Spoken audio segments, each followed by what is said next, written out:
Muito bom dia para você, internauta do Lance Notícias, que nos acompanha nessa manhã de sexta-feira. Hoje vamos falar aqui com o Dr. Eduardo Guerra, que vem trazer informações para a gente. Amanhã é dia do médico obstetra, essa profissão realmente muito importante, né? Ou seja, a gente sempre quando fala em saúde, a gente já sabe a importância que tem na vida de todos nós. E a gente, claro, quer conhecer um pouquinho melhor da história do doutor e também sobre essa profissão. Doutor, bom dia, seja bem-vindo ao Grupo Lance. Bom dia, Márcio, tudo bem? Prazer em recebê-lo aqui. Doutor, antes de mais nada, você já tem aí muitos anos, né, de bagagem, de experiência aqui na nossa cidade, mas eu queria que você colocasse um pouquinho da tua história, um pouquinho da tua trajetória, para quem está em casa e ainda não conhece o doutor Eduardo. Certo.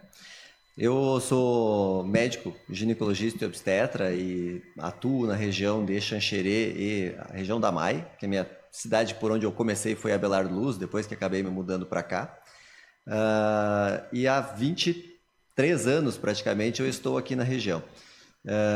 Faço obstetrícia por paixão realmente, por vocação. Acredito que eu me encontrei profissionalmente na ginecologia e na obstetrícia e descobri isso durante a minha formação acadêmica na faculdade. Eu sou gaúcho, sou natural da cidade de Passo Fundo, mas fiz toda a minha formação acadêmica e a pós-graduação, a residência médica em ginecologia e obstetrícia na cidade de Pelotas. E desde o meu 5º ano da faculdade, eu me apaixonei pela obstetrícia e pela ginecologia e comecei a seguir e acompanhar os serviços, os professores, e fazer plantão voluntário, etc. E depois disso, só segui o caminho. Vim para cá, por uma casualidade, para a cidade de Abelardo Luz, e depois fui me efetivando nos municípios, trabalhei em várias prefeituras, abri meu consultório privado lá, depois abri meu consultório privado aqui em Xanxerê, vim para o Hospital São Paulo atender, fiz muitos anos de plantão no Hospital São Paulo e atendi vários hospitais também na região, Xaxim, Faxinal, e estamos aí desde então fazendo a ginecologia e obstetrícia, que é uma área vamos dizer, muito básica da medicina, mas muito importante, porque a gente atende a mulher na ginecologia, a mulher na obstetrícia e a criança intraútero também na obstetrícia. Então, na obstetrícia ela é uma área, como eu digo, básica, porque vem do início da medicina realmente. O cuidado sempre foi primário com a mulher e com as crianças, e hoje a gente consegue ter uma evolução enorme na área da obstetrícia em termos tecnológicos, em termos de cuidados dos hospitais com todos os recursos que a gente tem.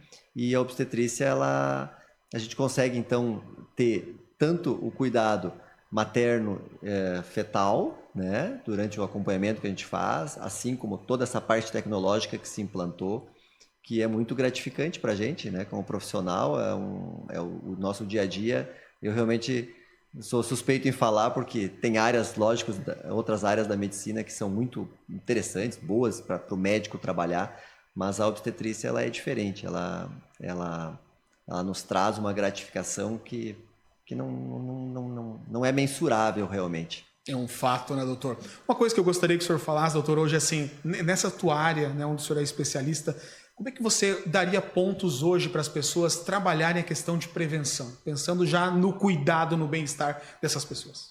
Na parte da obstetrícia, propriamente. Hoje as mulheres, elas procuram realmente. As mulheres mais do que nós homens se cuidam. Os homens também, graças a Deus, estamos conseguindo ver os homens buscarem a prevenção em saúde e não só o tratamento da doença já instituída. Mas a mulher, ela tem isso enraizada nela. Nós, na ginecologia, a gente começa a atender essas mulheres quando elas ficam mocinhas. Então, elas são crianças, vem a adolescência, as primeiras menstruações, o desenvolvimento sexual dessa mulher, que antes era uma criança, e elas já procuram, geralmente, o ginecologista. A gente faz as primeiras orientações, elas começam a fazer exames de preventivo e todo o acompanhamento. E aí, isso acaba culminando quando elas vão querer gestar, ou em se prevenir para não gestar antes do tempo, que elas acabam fazendo isso durante o início da sua vida adulta e que ela começa a ter as primeiras relações, ela geralmente já vai buscar um método contraceptivo, uma orientação, uma maneira de não acabar a gestante sem que ela queira. E isso hoje é muito fácil, elas fazem de forma espontânea, elas vão aos consultórios e conseguem ter esse acompanhamento e essa maneira de se cuidar de forma bem adequada. Quando elas, nesse período antes delas gestar, elas geralmente procuram fazer exame preventivo, Papa Nicolau, que é o exame para ver que não tenha câncer de colo uterino e que vai detectar, inclusive, doenças sexualmente transmissíveis, vai fazer o acompanhamento hormonal dela, o acompanhamento nutricional, que o ginecologista acaba sendo o clínico da mulher. Então a gente vai acompanhando essas mulheres durante a sua vida e aí chega o momento que elas querem engravidar. Hoje a gente vê muito, é bem mais raro, acontece às vezes por algum acidente, uma mulher gestar sem querer.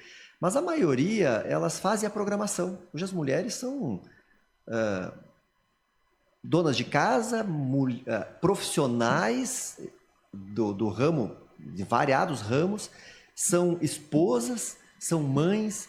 A mulher ela é muito completa, então hoje ela faz toda uma programação. Bem organizada, muito, né, doutor? organizadas, né? Então elas fazem essa programação. Elas estão estudando, trabalhando, se preparando, elas fazem essa organização que elas não querem nesse momento engravidar, mas elas têm a sua família, têm o seu companheiro na maioria das vezes, e elas fazem as suas prevenções. Quando elas resolvem que, bom, agora é o momento que eu quero engravidar, elas geralmente vão ao consultório ou já estão em acompanhamento com algum profissional, um ginecologista, e aí procuram buscando justamente isso. Olha, eu quero engravidar daqui a 6 meses, daqui a 1 ano, daqui a 3 meses, cada uma no seu tempo, e aí vem essa prevenção, que a gente faz todo esse check-up pré-gestacional, faz toda a orientação nutricional e de vitaminas que precisa ser utilizado previamente para que ela possa ter uma gestação saudável e segura. Então, elas fazem todo esse processo e aí elas vão engravidar realmente. Então, preventivamente, elas realmente procuram e funciona. A gente vê muitas mulheres fazer isso e isso traz um resultado muito bacana para elas na gestação. A gente sabe que a medicina, né, doutora, ela tem evoluído absurdamente, principalmente falando em tecnologias, né, inovações. Como é que essa parte hoje dessas mudanças, principalmente tecnológicas, tem melhorado o trabalho do doutor hoje? Tem uma interferência hoje para melhor ou ainda não é tanto? Não, com certeza tem. A questão de exames, por exemplo, porque a consulta obstétrica, a consulta ginecológica, o que nós tivemos de mudança nesses últimos... Vou colocar na minha trajetória, nos 25 anos que eu estou como médico. A gente introduziu, por exemplo, o ultrassom, é uma coisa rotineira hoje. Antigamente a imagem do médico sempre era o estetoscópio, né? Ainda é, lógico, o instrumento muito importante para a cardiologia, por exemplo, principalmente para áreas clínicas, mas na ginecologia também a gente auscultava, a gente tinha maneiras, até para escutar o coração do bebê, a gente utilizava pinar, que era uma coisa que eu, na minha formação, utilizei, que hoje, meu Deus, é uma peça de museu. Hoje é tudo eletrônico, pequenos radinhos, hoje os pacientes têm acesso a comprar. Uma paciente que tem uma condição financeira, ela compra o radinho, o sonar, que ela consegue escutar o coração do bebê. Custa R$200. Então, se tornou muito acessível, a tecnologia acessibilizou isso. Os aparelhos de ultrassom, a mesma coisa. Hoje é difícil o médico que não tem um aparelho de ultrassom, porque antes você tinha que palpar, tinha que auscultar, você tinha que tocar essa paciente para você ver e imaginar como é que estão as coisas. Um exemplo, como é que eu sei se o líquido está bem dentro da barriga dessa gestante? Antigamente a gente via pelo tamanho da altura uterina, pela palpação, eu via se tem mais volume de líquido ou está só partes do bebê. Hoje o ultrassom, ele te dá a quantidade. Tu mede os espaços líquidos, a quantidade de líquido, tu vê o aspecto desse líquido, se ele está maduro, se não está maduro. Tu consegue ver o cordão umbilical, se está enrolado ou não está enrolado no bebê. Então a tecnologia, principalmente em termos de imagem, nos trouxe muitas coisas benéficas. O ultrassom 3D, que é uma tecnologia que já tem 15, 20 anos também, mas que ele veio sendo aprimorado e assim os aparelhos melhoraram muito e trazem imagens sensacionais. Talvez tu tenha visto aquele vídeo que acabou viralizando, que eu fiz de uma paciente aqui de Xanxerê, que a bebê sorriu enquanto o pai falava. Aquilo ali é mágico, né? Então, eu digo, para nós na obstetrícia, acaba a tecnologia nos trazendo um incremento e uma melhora, inclusive nessa parte mágica da gestação, porque todo mundo quer ver o nenê. E com ultrassom, antigamente, a gente via em 2D, aquele cinza, né? O cinza, com o cinza claro com o cinza escuro. Tu via ali o contorno, etc. Mas o 3D ele te traz a imagem exatamente do que é a criança. Então, em termos de imagem, melhorou muito. Laboratorialmente falando, também, a gente antigamente tinha muito menos exames e muito menos acesso, inclusive, a exames precisos e que nos auxiliassem, além de saber como é que está, se está com anemia, se está com infecção, se tem alguma doença que possa impactar na gestação. Mas hoje tem outros exames que a gente consegue solicitar, que consegue detectar, inclusive, questões genéticas. Pensa que uma sexagem fetal, você consegue descobrir o sexo do bebê na 8ª, 9ª semana de gestação por um exame de sangue na mãe.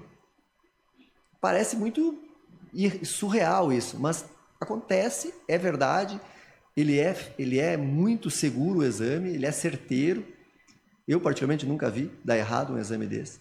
Então, eu até brinco com as pacientes, a gente está criando uma geração de ansiosos, né? Porque ninguém consegue esperar mais para saber o sexo do bebê. Antigamente tinha que esperar 9 meses. Agora, depois a gente esperava só para fazer, no ultrassom nós descobríamos com 4 meses, para ter certeza o sexo. Agora, com 1 mês e meio, tu já sabe, num exame de sangue. Então, a tecnologia nos trouxe acelerou bastante as descobertas em obstetrícia e nos trouxe segurança, com certeza, melhorou muito. A questão tecnológica impacta numa gestação, principalmente no final dela. Se eu sei que uma criança tem um problema que foi detectado, seja por um exame laboratorial ou seja por um exame de ultrassom, o jeito que vai nascer, aonde vai nascer, porque às vezes a criança tem que nascer num local que precise de um suporte adequado, ou uma cirurgia, para que já seja resolvido. Então, todo esse acompanhamento pré-natal acaba impactando lá no resultado final, que é o nascimento, com segurança para a mãe e para o bebê, porque uma gestação às vezes mal conduzida ou não avaliada ou até exagerada em certas condutas que a gente pode vir a tomar, pode impactar, não em uma, mas em 2 vidas, né? Então, por isso a importância do pré-natal, a obstetrícia é tão importante que tem esse cuidado. É um fato, né, doutor? Uma coisa que eu gostaria também de perguntar para ti, doutor, nesse período inteiro, né? Você já são muitos anos aí de experiência, décadas melhor, né? De experiência décadas. Já. E você deve ter tido diversos momentos aí que te marcaram, né? Nessa trajetória profissional. Um deles você já contou, que é até desse neném, e realmente viralizou esse vídeo aí, o mundo todo, né? Já vou dizer porque foi demais, realmente. E muito bonito de ver a criança, né? No momento que ele fala com ela, o pai ali, a criança sorri. Né? Foi algo realmente incrível. Mas teve outro momento assim que te marcou, que você lembra assim, que foi algo... isso aqui foi especial. Márcio, a gente não consegue, cara, dizer assim um momento. Eu te citei esse porque é uma coisa muito recente, tem 9 meses, né, esse ultrassom. Mas na obstetrícia é todo dia. Vou te dar um exemplo. Ontem, isso acontece praticamente toda semana. Hoje eu já fiz, acredito que em torno de 12, 15 nascimentos de mães, de bebês em mães, que essas mães, quando nasceram pelas minhas mãos. Então a gente já começa a ter uma segunda geração, né? Então isso realmente marca a gente, assim, porque elas vêm já começar o pré-natal e dizem, olha, o senhor que fez meu parto. Eu nasci pelas suas mãos, eu quero que você me cuide. Quero que você cuide da minha gestação e cuide do meu filho. Então isso é emocionante para a gente. E semanalmente eu tenho aquele afeto, e é um reconhecimento, é muito grato. Eu digo, a obstetrícia é gratificante nesse sentido, como aconteceu ontem, que nós estávamos almoçando, eu e minha família, minha esposa e meus filhos, e veio um pai com a menina já, acho que deve ter 7, 8 anos, e ela veio que ela queria me conhecer. As crianças, elas têm muito isso, né? Quem foi que fez meu parto? E aí quando a gente se encontra numa situação como um restaurante ou fora, na rua, assim, que não é propriamente no consultório, que isso toda semana vem no consultório, é muito bonito aquele momento, porque aquela criança chega, como chegou ontem no restaurante, e o pai trouxe, doutor, dá licença, o senhor fez o parto da minha filha, ela queria lhe conhecer. E é sempre igual. A criança vem, ela abre os braços, cara, e ela te abraça. Como eu sou um desconhecido para ela, né? Eu só fiz o parto dela, eu ajudei ela a nascer. Mas é um momento que pra gente é tão rotineiro, assim, que faz parte, é uma rotina do nosso trabalho. É emocionante, muito mais para o pai e para a mãe, para quem está ali naquele momento, porque pra gente a gente faz, às vezes 10 vezes no mesmo dia, aquele mesmo ato, né? Acaba ficando uma coisa quase mecânica. Mas aí depois você tem essas situações, cara, que realmente isso mexe com a gente. Mexe, é um abraço, assim, ó, que é diferente. Então, isso acontece sempre. A minha esposa, ontem até ela se emocionou de novo. Ela disse assim, Eduardo, como é bonito isso da tua profissão. E eu vou te dizer que talvez seja a parte mais bonita da minha profissão, isso daí. Porque aí tu encontrar uma criança bem, uma criança saudável, que tu teve a oportunidade de cuidar, seja no pré-natal ou seja no nascimento, no parto em si, e tu vê ela crescer e ela quer te conhecer. Só saber quem foi que fez o meu parto. Então, o obstetrícia tem essas histórias e, lógico, tem situações que não são tão agradáveis na obstetrícia. A gente também teve, não tem obstetra que não teve alguma dificuldade, algum problema, ou uma criança até mesmo que tenha perdido por alguma situação. Então, faz parte da nossa profissão, mas, graças a Deus, eu digo que 99% das vezes ela tem um final muito feliz e que gera boas recordações para todos. E é um fato agora, ouvindo você falar, né, doutor, que você literalmente acaba se envolvendo e fazendo parte, né, de um momento tão importante, por exemplo, na vida, né, de uma família ali, e que tem toda essa emoção, né? Eu volto a lembrar do fato ali até da dupla, né, dos dois cantores ali que tiveram, né, a Nenezinha que reagiu ao pai e tal. E é toda uma emoção que não tem como não respingar em você de se envolver junto, né? Exatamente. Seja por uma coisa boa, como é o caso, ou né, as situações são adversas muitas vezes, mas é realmente um fato de não ter como fugir, né, desse momento tão gratificante, tão especial. Hoje, doutor, amanhã, no caso, é o dia, né, que a gente celebra essa profissão, como você falou, é muito antiga, obviamente, né, que tem toda uma trajetória aí de vida, né, há muito tempo. A gente falou sobre tecnologias também e tudo mais, e sobre pontos, e eu gostaria, para a gente poder se encaminhar para um final aqui, o que você diria para as pessoas, principalmente, então, nesse caso, né, todas as mulheres no caso, como é que ela pode sempre ter essa visão do cuidado? Em quanto tempo a pessoa seria o certo ela estar ir visitando o médico, se cuidando, para ter sempre essa visão de prevenção? Nosso objetivo sempre é informar as pessoas que muito melhor do que você procurar um médico quando está doente, né? É você poder ter aquela antecedência de, olha, pode ser que está começando alguma coisa e já poder resolver, né? Então, que dica você daria para as pessoas que nos assistem agora de como é que ela faz para ter esse controle? De quanto em quanto tempo seria o período assim ideal para a pessoa estar visitando o médico, obstetra, estar tendo esse cuidado? A mulher, quando ela vai querer engravidar, o ideal é que ela faça os exames preventivos e a avaliação para ver como que ela está para gestar, no mínimo 3 a 6 meses antes. Porque às vezes ela vai ter alguma situação que ela precisa resolver, seja do colo do útero, do ovário, nutricional, hormonal, alguma coisa que ela possa ter que precise uma intervenção, dá tempo. Porque muitas fazem realmente uma programação, gostariam de tal período, tal época do ano, seja por trabalho, seja por questões pessoais. Então, ela fazendo essa avaliação prévia, ela consegue daí depois engravidar e quando detectou gestação, aí elas começam o acompanhamento pré-natal. O pré-natal acaba que tem uma regularidade de consultas que geralmente é mensal.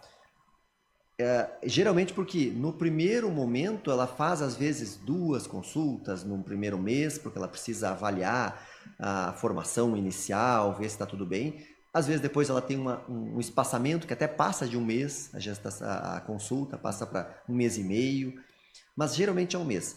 E no final da gestação, a partir das 27, 28 semanas, ela começa a encurtar essas avaliações dela. Porque é a fase onde a mulher vai ter mais dificuldade e tem mais modificações corporais. Então, aumenta muito o risco dela fazer alterações de pressão, de diabetes, alterações do líquido, amniótico. Tem que acompanhar o crescimento, se está adequado. Hoje a gente tem visto muito, assim, apesar de toda a nossa evolução nutricional, eu acho que a gente tem visto muito as mulheres ter deficiência nutricional. Provavelmente pelo processo de industrialização exagerado dos nossos alimentos. A gente come muita coisa industrializada, já pré-preparada. Então, aquele alimento feito manualmente, aquela coisa de antigamente do alimento, se perdeu. E a gente vê que as pessoas estão tendo deficiências de vitaminas, de ferro, de minerais que impactam no desenvolvimento das crianças. Então, se a gente consegue detectar isso no final, principalmente quando começa a ter uma exigência nutricional para esse bebê, a gente consegue corrigir, seja aumentando suplementação, fazendo injetáveis, para que ela possa chegar no final e ter uma gestação, um nenê de um peso adequado. Então, a gente começa às vezes a apertar a cada 2 semanas, 3 semanas, semanal no final, até que vai culminar com o nascimento conforme a decisão dessa mulher, porque ela que vai decidir se vai querer fazer parto, se vai fazer cesárea, o que ela quer fazer, né? Então, a gente vai apertando esse acompanhamento até que se chegue, né, na resolução mesmo. Ou seja, é realmente uma profissão, né, de muita emoção, né, doutor? Não que as outras áreas não sejam, mas é realmente como ouvindo você falar, né? Esse envolvimento com toda essa questão da criança, da mãe, quando vai se planejar, esse ponto que você trouxe da segunda geração, é algo realmente que não tem como a pessoa não se emocionar. Se a gente pudesse, ficaria o dia todo para contar tantas histórias e tantas coisas que essa área tem de atuação tão importante na vida de tantas pessoas, né? Mas, doutor, muito obrigado pela sua presença aqui hoje. Parabéns, amanhã é o seu dia também, né? Parabéns ao doutor e a todos os médicos ginecologistas e obstetras aí. E se ficou algum ponto ainda que o senhor gostaria de destacar, por favor, fique à vontade. Não, só tenho a agradecer, Márcio. Como tu falou, se a gente for deixar, a gente vai ficar conversando horas aqui, contando histórias de obstetrícia que são infinitas, né? Mas muito obrigado pelo convite, estamos sempre à disposição aí para trabalhar junto aí. Muito bem. Gente, tá aí então, aceitando hoje o nosso convite, o doutor Eduardo. Obrigado, doutor Eduardo Guerra, que está aqui em nosso município, já em nossa região da MAI, como ele muito bem falou, há muitos anos já, ou seja, faz parte da vida de muitas pessoas e a gente quer com certeza desejar tanto para o doutor Eduardo quanto para todos os médicos aí amanhã. É esse dia tão importante, tão especial na vida de tantas pessoas. E é claro, gente, o Grupo Lance sempre muito preocupado também em dar essa dica para todas as pessoas. Tenha sempre cuidado, a prevenção. Visite o seu médico regularmente aí para que você tenha esse caminho da prevenção, do cuidado, né? E não simplesmente depois quando a pessoa já está doente, enferma e aí buscar o médico. Não, então sempre buscando a qualidade de vida e o bem-estar. Grupo Lance, o nosso lance é você.